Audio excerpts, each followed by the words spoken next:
بسم اللہ الرحمن الرحیم۔ ماہ رمضان المبارک کا آخری عشرہ، اس عشرے کے اندر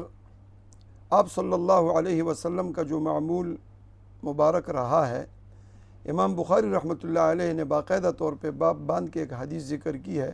اور امام مسلم نے بھی اسی حدیث کو ذکر کیا ہے عشر الاواخر کے حوالے سے کہ آپ کا معمول مبارک کیا ہوتا تھا، اور امام مسلم نے دو حدیثیں ذکر کی ہے اس تحت۔ تو باب العمل فی العشر الاواخر من رمضان، حضرت اما عائشہ صدیقہ رضی اللہ تعالی عنہ فرماتی ہے کہ کان رسول اللہ صلی اللہ علیہ وسلم اذا دخل العشر احیا اللیل وایقظ اہلہ وجد وشد المیزر، کہ جس وقت عشر الاواخر یعنی آخری عشر رمضان المبارک کا ہوتا تھا، ایک تو آپ اعتکاف اس میں فرماتے، دوسرے نمبر پہ یہ کہ راتوں کو آپ جاگتے اور ایقظ اہلہ، اپنے اہل و عیال کو بھی آپ جگاتے۔ حضرت علی رضی اللہ تعالیٰ عنہ سے ایک روایت ہے کہ جو بچے آپ کی کفالت پرورش میں ہوتے، یعنی حضرت حسنین کریمین جب آپ کے ہاں ہوتے تو آپ ان کو بھی جگاتے کہ وہ بھی ان راتوں کو زندہ رکھیں۔ تو خلاصہ کلام یہ ہے کہ ان راتوں کے اندر آپ صلی اللہ علیہ وسلم کا جو معمول تھا، اس کے جو الفاظ احادیث میں ہیں کہ وجد وشد المیزر، شد المیزر کا معنی ہوتا ہے، جد کا معنی بڑی کوشش کرتے تھے، اور یعنی ہر لحاظ سے عبادات کے اندر، ذکر و اذکار کے اندر، قرآن کی تلاوت کے اندر اور نمازوں میں۔ اس کے بعد وشد المیزر کا معنی ہوتا ہے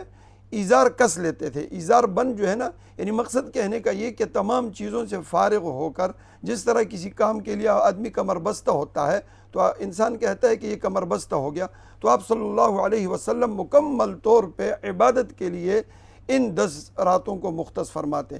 اور اما عائشہ صدیقہ رضی اللہ عنہ کی ایک دوسری روایت ہے کہ جس میں آپ صلی اللہ علیہ وسلم کا معمول ذکر کیا ہے کہ کان رسول اللہ صلی اللہ علیہ وسلم یجتہد فی العشر الاواخر ما لا یجتہد فی غیرہ،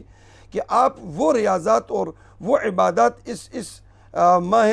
رمضان کے آخری عشرے میں کرتے تھے جو آپ دیگر ایام میں نہیں کرتے۔ یعنی دیگر ایام میں ظاہر بات ہے کہ دیگر کام جو گھر کے کام ہو اور دیگر واعظ و نصیحت کے کام ہو، دین و تبلیغ کے کام ہو، ان 10 دنوں کو آپ مختص کر لیا کرتے تھے اللہ کی عبادت کے لیے۔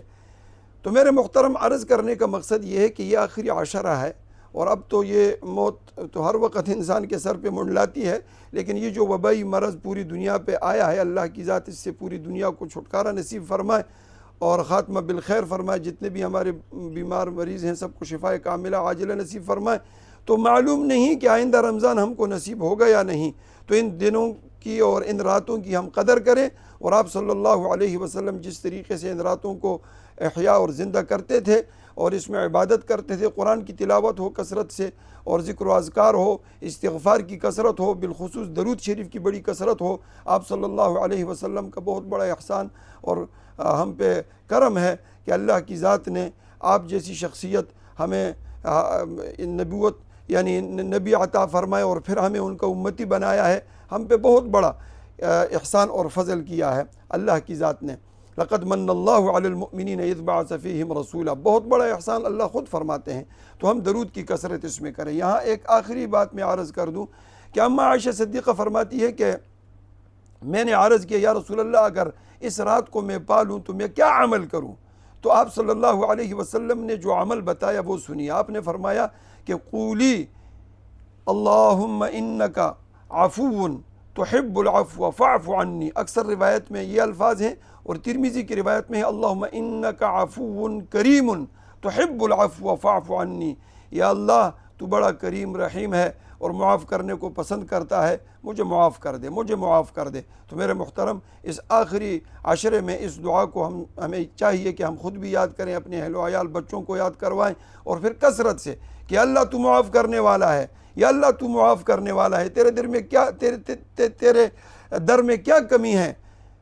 کیا کمی ہے؟ ما یفعل اللہ بعذابکم ان شکرتم وآمنتم، اگر تم شکر کرو اللہ کا اور اللہ پہ ایمان لا کر اللہ کی عبادت کرو اور اللہ سے گناہوں کی بخشش طلب کرو تو اللہ تمہارے گناہوں کو معاف کر فرما دیں گے۔ مسلم کی ایک روایت ہے، اس کا ایک جملہ میں عرض کر دوں کہ یا ابن آدم